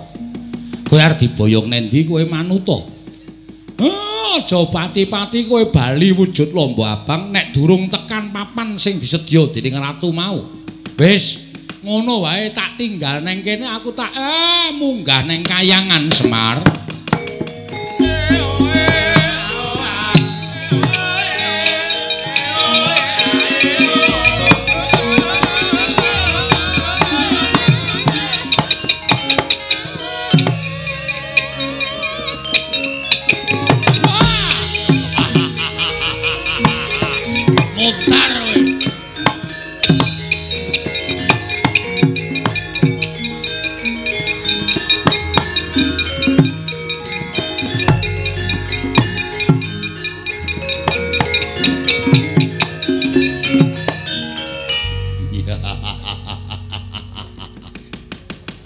Wong digdaya ngaku kowe titis dewa.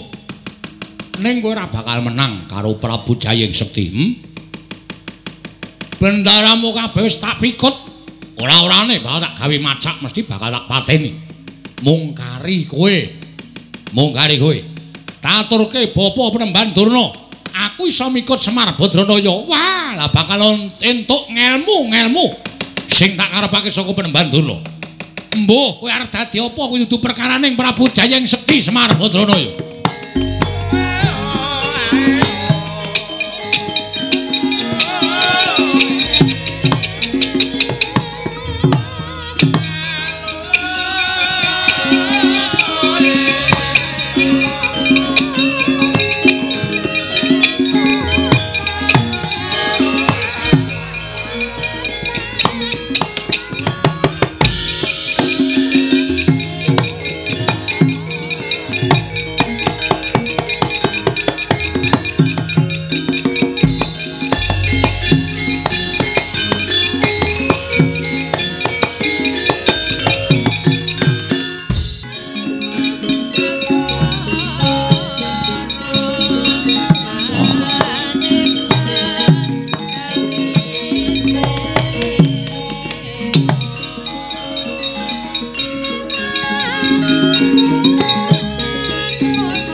Marikoten prayitna semuriris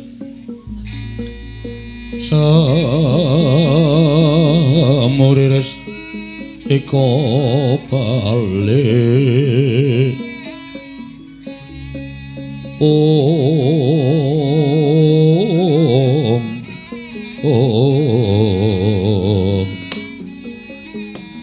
Mastu Nama Sidang Sekaring Bawana Langgeng Ismaya Suwantan poti nimbalan ana ing ngarsa ulun ana parigawe apa Semar? Nuwun pangapunten Bu Ulun. Malah kraos aneh panjenengan paring pangandikan ana parigawe apa Semar? Panjenengan menika nuwun sewu. Sampun malika mobah musik ing titah nadyan manahipun para titah kemawon panjenengan priksa. Lah kok malah sampeyan dangu kalian kula wonten paridamel menapa? Semar, kula wonten dawuh. Ya yen pancen kaya mengkono, ulun bakal nyocokake apa ingkang dadi sedya kita jumbuh lawan atinira punapi mboya. Nggih, monggo Bu Ulun. Kita sowan ning ngarsa ulun, sayekti mung kepengin mutah kelawan panjenengan ulun. Nggone para Pandhawa bakal ambangun negara Ngamarta ya karang kadempel dina samengko pikantuk pacobaning Jawata. Wujuding nalindra ingkang dibiya Surasekti kalintang jayaning perang nganti para Pandhawa kapikut dening mungsuh. Ya apa ora Semar? Nggih. Sabanjur apa kang dadi niat kita mung kepengin mutah kelawan para dewa. Utamane kelawan panjenengan ulun. Kita ora nrimakake dene pacoban ing tumanduk marang para Pandhawa mau sayekti abot. Semar, sumurupa gegayuhaning Pandhawa nggone bakal mbangun karang kadempel apa dene negara Ngamarta kuwi sayekti pakaryan ingkang gedhe. Sabab gawe tentreming kawula sarta gawe bungahing para kawula urip ing sarwa kepenak kuwi panjangkaning para Pandhawa. Mula ora jenengane lamun pacobane ya kudu sak traju, sak bobot kelawan apa ingkang didami-damake dening Pandhawa. Nanging kita aja kuwatir. Saking pacoban sayekti ora bakal ngliwati marang kabisaning ingkang nampa pacoban, ya kuwi para Pandhawa. Nadyan Pandhawa dina samengko wis kapikut dening mungsuh, nanging Pandhawa isih duwe pusaka ingkang ngaranan pusaka ingkang bisa kandha jimat ingkang bisa ngucap, ya kuwi kita Semar kelawan Nata Ndarawati ingkang nyata dadi loro-loro ing atunggal ingkang ora bakal bisa dipisahake. Mula pacobaning Pandhawa ingkang tumanduk mau sayekti dadi pakaryan kita supaya iso gawe padhang lelakoning para Pandhawa. Yen kita bisa gawe padhang lelakoning para Pandhawa, ya mung kita ingkang bisa nglulusake wewangunaning lair batin ingkang jinangka dening para Pandhawa. Semar Badranaya. Semareka den prayatna samuriris eka balik titiyani gandayani trisanya purnama sasi gilar-gilaraning tengah latar milang lintang Bima Sekti ing mekaten Bukulun ya mula kang sangka kuwi kita aja wedi kangelan rampungna pakaryan jagat sirnakna angkara murka ingkang pengawak Nalindra ingkang minangka dadi pacobaning para Pandhawa. Lamun kita bisa mbingkas angkara murka sayekti bakal lulus raharja gegayoning para Pandhawa. Paringana lilan kula mandhap wonten ing jagat. Lelampahan menika badhe kula adepi kula mboten ajeng mutah lan kulun sanghyang asih prana. Iya, kuwi luwih prayoga Semar. Mareka den prayatna semuriris.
Mareka den prayatna semuriris eka balik titiyani gandayani trisanya purnama sasi niki sinuwun Ndarawati. Ya Kakang Semar aku ingkang tansah tutwuntap tindak ing Kakang Nayantaka ning alam antara sowan Iwang Pikulun asih prana inggih Iwang Pikulun padha wenang namung badhe nanjihaken lampahan ingkang dumados wonten ing jagat. Jebul Iwang Pikulun padha wenang masrahaken perkawis menika dhateng Semar kaliyan Sinuwun Ndarawati. Jer sampeyan kalih kula minangka dadi pengampinging para Pandhawa, pengapiting para Pandhawa. Mula napa sing digayuh dening para Pandhawa niku dadi tanggung jawabe Semar kalih Sinuwun Kresna. Sak banjure iki Kakang Semar, awi dipadosi teng pundi dunungipun momongan kula para Pandhawa, Ndara. Iya, ayo Kakang Semar tak derekake.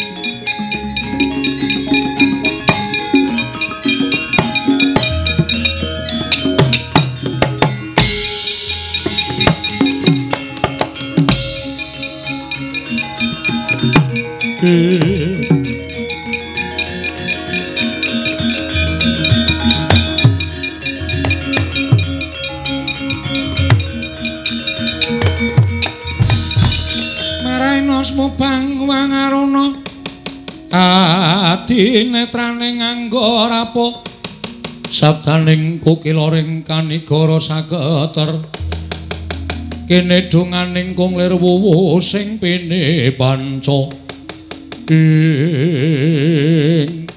datan mira sampeng Kyai Nayantaka miwah Nata Ndarawati menogandaka sampeng mapan wonten ing pakunjaran ingkang kaenta wujuding gajah mapan wonten ing telenging wana Krendayana nggih sanggya para Pandhawa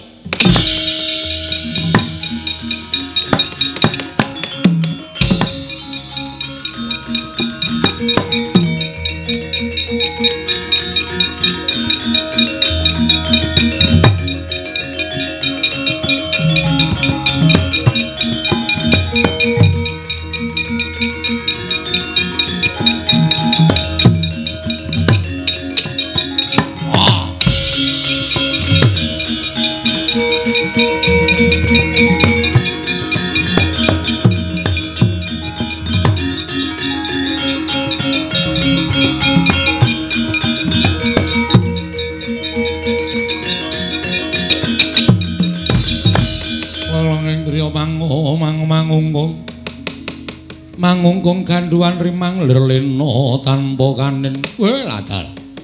Nolo Garing wonten dawuh ten. Petro wonten dawuh, Bagong wonten dawuh.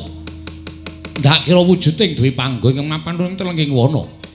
Nanging barang tak caketi ingkang lumrah gajah kuwi nadyan gedhe rawa birawa nanging weruh wujuding Sardula mesti keplayu. Lah kok dadi iki ora mlayu, ora obah, ora musik. Cetha lamun iki wujudan gajah nanging dudu sak tataning gajah lumrah. Lajeng keparengipun aku kok cubriya karo wujuding gajah iki. Becik tak tebake kaya ngopo gajah iki engko iso ambyar apa ora Nala Garing. Nggih ndelek mawon Ndara. Gunjang kanjing langit kelap-lapaton. Lergin sangking risang mawe gandrung. Tinebak reca gajah ing mapan wonten telenging wana Krendayana. Temah rompal kaprapal ambyar kasulayah wujuding gajah. Ilang wujuding gajah nenggih sangya para Pandhawa nadyan Sardula ing kadosan saking nata Mandura wenteh bali kaya wingi uni.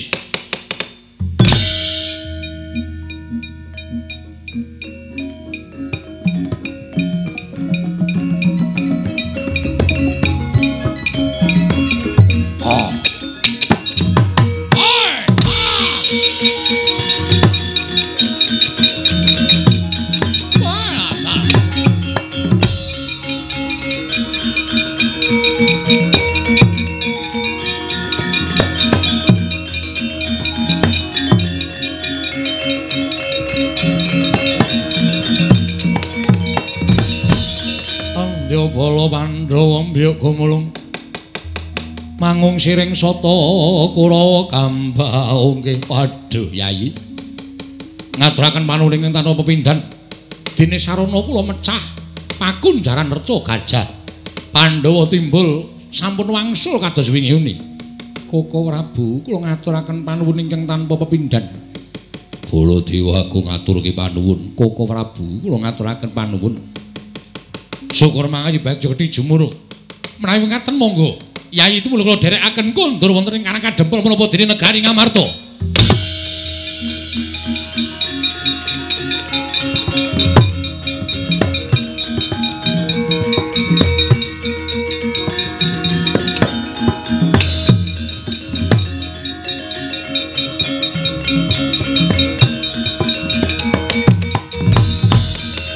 Iki Yayi Ndarawati, Koko Prabu kasinggihan. Lho kae Semar Badranaya. Nggih kula ingkang ngabdipun Semar. Weh, Bapak terus. Oh iya.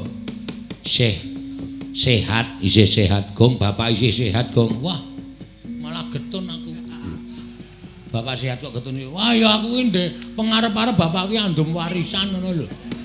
Warisan-warisan dengkulmu mlocot ora. Sinuwun Mandura sampun pulih kaya wingi uni. Ya, Semar. Ning niki tesih enten gaweyan. Ndara Werkudara. Nggih. Sampeyan mboten sah tumut-tumut perkara niki ajeng kula rampungi dhewe. Sinuwun Ngamarta kalih Ndara Janaka mangkundur teng Karang Kadempel. Kersamu ki ya pun to mboten sah panjenengan tambuk manglakoni Ndara Baladewa mang derekke sinuwun Ngamarta kondur teng Karang Kadempel. Lho, lak kowe karo Nyai Prabu Kresna arep menyang ndi? Niki perkara kula sampeyan mboten sampeyan.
sesumbar Lindo bumi kunjing kumaluduk kuntur ketep lole syukur Jayeng Sekti kowe bisa mboyong lan Semar.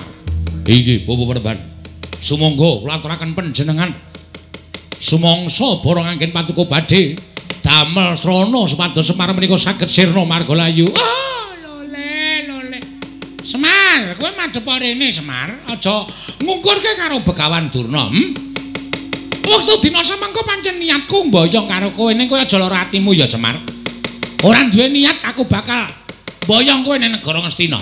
Satemene nggonku tak kandhake ngarep mau kabeh mau goroh. Ngastina ora ketaman pegebluk. Nanging pancen aku diutus dening Sang Panjabetari Durga. Bakal wuwuh kekuwataning Begawan Durna. Lan besok Panjabetari Durga apa dene kabeh sak wadya balane bakal bantu Kurawa yen to wis tumapak perang gedhe Bratayuda Jaya Binangun. Kabeh iki mau kersaning anak Prabu Duryudana. Kowe aja lara atimu ya Semar.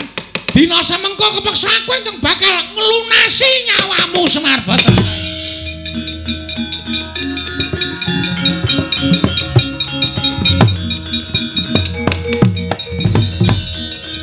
Nyandak Kyai Cundamanik murup sak obor bidore. Sang Begawan Durnarsa merjaya iki Lurah Semar Badranaya parandening mangke. Dupi tinujah mawi pusaka Kyai Cundamanik ical wujuding Kyai Nayantaka amung wujud sumping lomba abang kagiat kadra wekasan.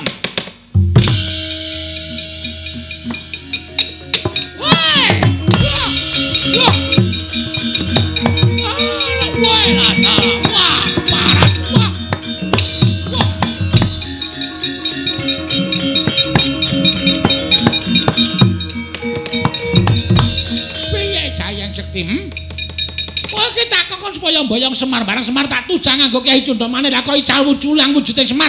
Mau wujud lomba abang kaya ngene iki anggap aku ki tukang pecel napa piye? Aku terus diani lomba iki anggap aku tak kon mulek ngono apa piye? Wah, keparat wong-wong Bedhawa.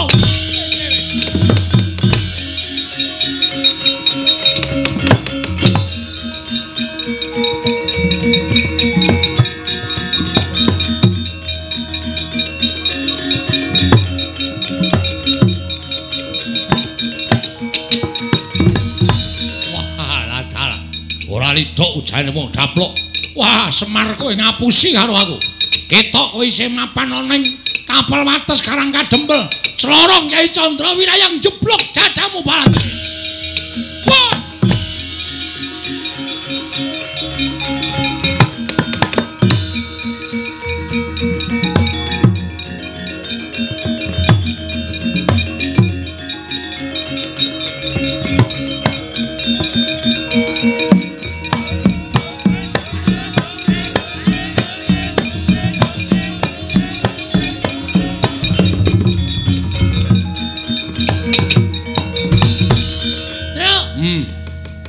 Gleleng tenan, Truk. Gleleng piye? Wah, kowe ora ngerti kok kowe. Kowe anggere kayane mesti merem kok soalé. Wong arang yo kesel ngantuk kaya. Wah, wis ngene lho. Heeh. Iki pusaka iki ampuh banget to kuwi. Pucuke kaya catut. Ha iya. Iki mesti sing duwe mesti buka bengkel. Ora kuwi. Sing duwe Sinuwun Prabu Jayeng Sekti sing ngalahke Ndara-ndara Pandhawa. Hah, pusaka iki mau maclora to ta? Semar tangane mengene lho. Ini iki. Heeh. Terus obah tak gendung dandung tak gendung. Iki pusakane iki ya iso mak tak gendung dandung. Terus dicekel jantenan Semar iki gleleng. Oh, pamer. Oh, mulane brengose dikerok. Kowe iki nek ora ngrekasake bapakmu ngopo lho? Nek ora ngece bapakmu ngopo aku tak takon. Tak kerok nganggo silet-siletku dhewe. Aku dadi kowe protes ngopo? Ora kowe kok gleleng, Pak. Pusaka iki ampuh. Ngerti aku Ndara Werkudara sirna margalayu, Ndara Janaka wae katriwandan. Kok meng kowe rekomend ndung tak gendung dandung. Kene ta wae, Pak? Arep nggo ngopo? Arep nggo dadani montor. Ora kaya drei to. Drei dengkulmu mlocot ora. Bagong semingkir. Semingkira. Sinuwun Ndarawati kon tindak kene. Sapa? Sinuwun Ndarawati. Sinuwun ngopo? Kan tindak mriko. Sing ngakon sapa? Bapak. Ayo wis. Wis malah nyemet rokok kene tak udute kene wis langsung. Wong edian dijaluk. Lenggari Petro minggat kowe iki kowe dapukmu apa e? Petro kok nyanu-nyanu ora. Lenggari iki. Iya. Eneng apa Semar? Kula aturi nyekseni. Panah niki ajeng kula banting. Panah kok beda karo panah liyane kula cekel kok ting kerjet. Kaya duwe nyawa niki mesti mboten panah sebaene.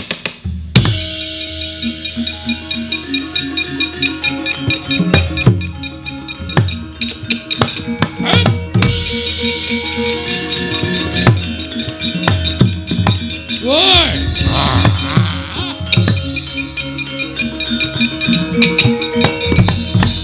Ngandel ora.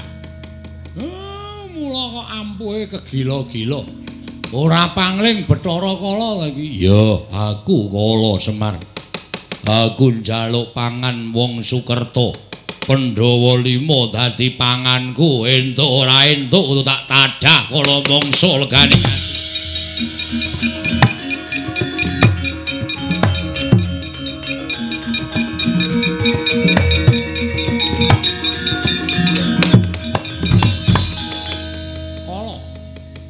Yen kowe arep nadah kala mangsa karo Pandhawa, ayo langkauna dhisik.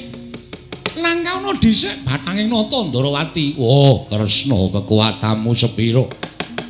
Kowe wani karo Bathara Kala kelakon dadi isen-isening wadukku. Kowe aja nyawang marang nata Ndarawati. Nanging pirang-pirang puluh taun kepungkur yen perlu puluhan abad kepungkur kowe tau tate tak telukake. Nalika aku mbarang ana ing suwijining karang pradesan aku madeg dalang kowe kelingan ora kangaran dalang Kandha Buwana iki panjakku Kyai Panjak Asem Sore kowe mbiyen ngoyak-oyak wong nganti wong mau njaluk pengayomaning Kyai Dalang Kandha Buwana kowe sumpah karo aku ora bakal ganggu wong Sukerta nalika tak waca tulising awakmu wis saka bebathuk nganti jempol sikil kowe isih kelingan ora? Yen ora isih kelingan apa perlu tak baleni Caraka balik. Wah, matek aku.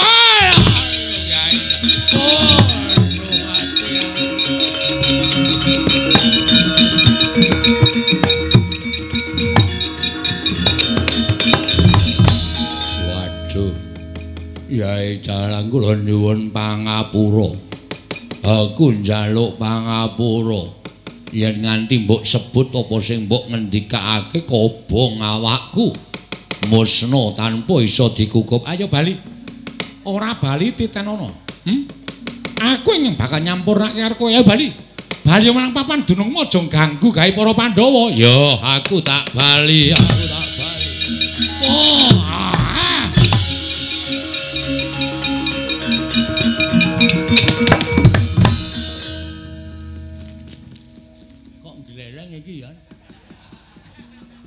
Semar ya ampuh sinuwun Ndarawati ya peng-pengan. Bathara Kala tak wacake koran Gus. Caraka Bal. Caraka Bal niku macane napa niku? Ning awake Bathara Kala kae kebak tulisan. Weh. Bathara Kala niku sekolah ora. Ning kebak tulisan jenenge Caraka Balik. Mboten sah digagas. Omongane Bagong iki mboten sah digagas. Tinggal lunga mawon niku nek ngontun niku ndak melu cari muka caper. Kowe tak polo lho men. Ana wong pentas kok dipenging. Sing pentas iki sapa? Aku. Wis kowe minggira. Ratune sing gawa panah isih gleleng. Ratune mungsuhe aku. Wah, jan Semar meneh, jan wis.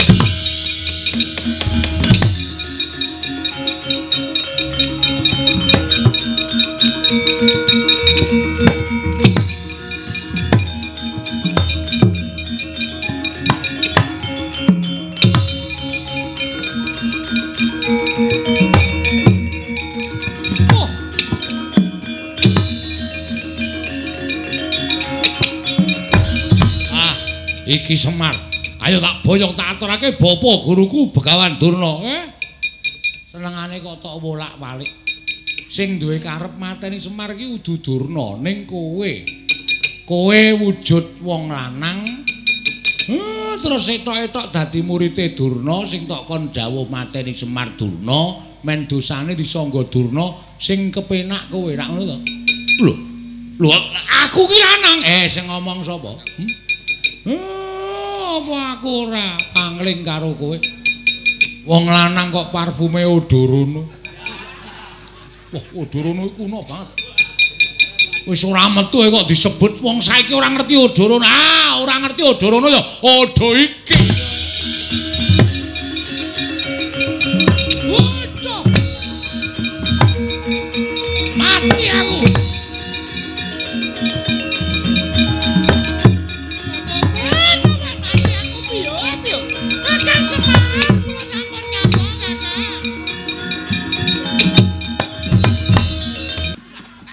Ora mengkis-mengkis men modar ya men ngono tuwa kok pokale kaya kono iki ngopo.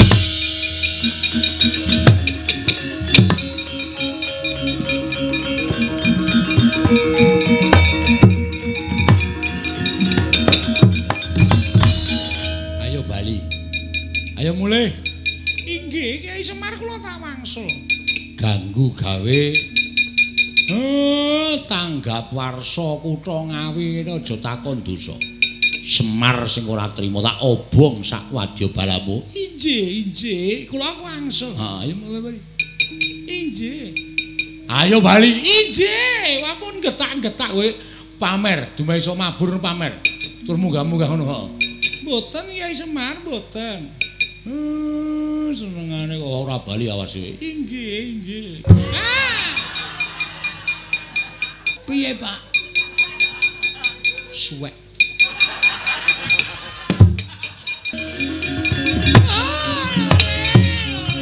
Malu kepar manyar-manyar.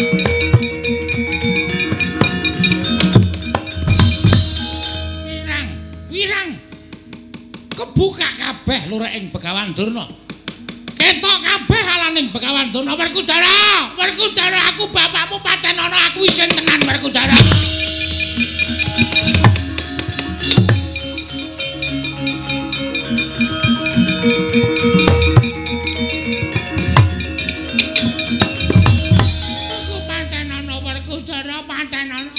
Wis padha ngerti nek kabeh mau karti sampe kaning Begawan Durna sing diutus karo Pandya Betari Durga. Wah, eman-eman kundura nyang Sukalima.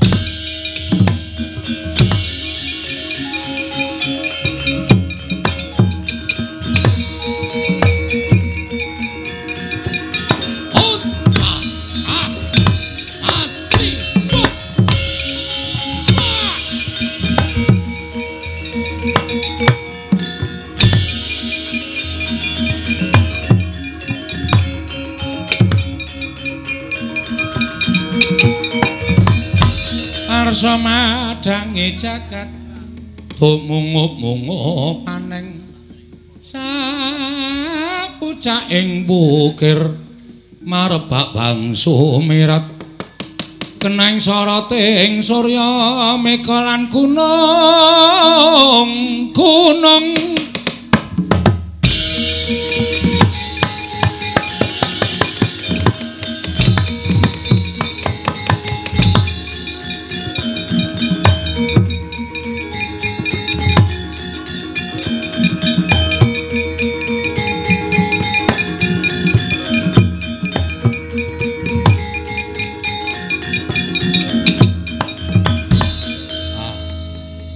syukur nguncupaken asta kunjuk ngersaning Gusti sedaya sampun nampan kanthi rancak niring sambikala.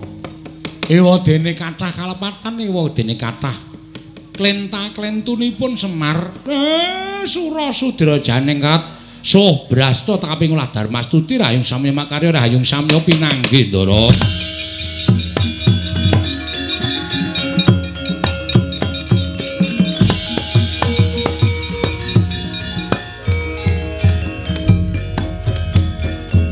Wassalamualaikum warahmatullahi wabarakatuh.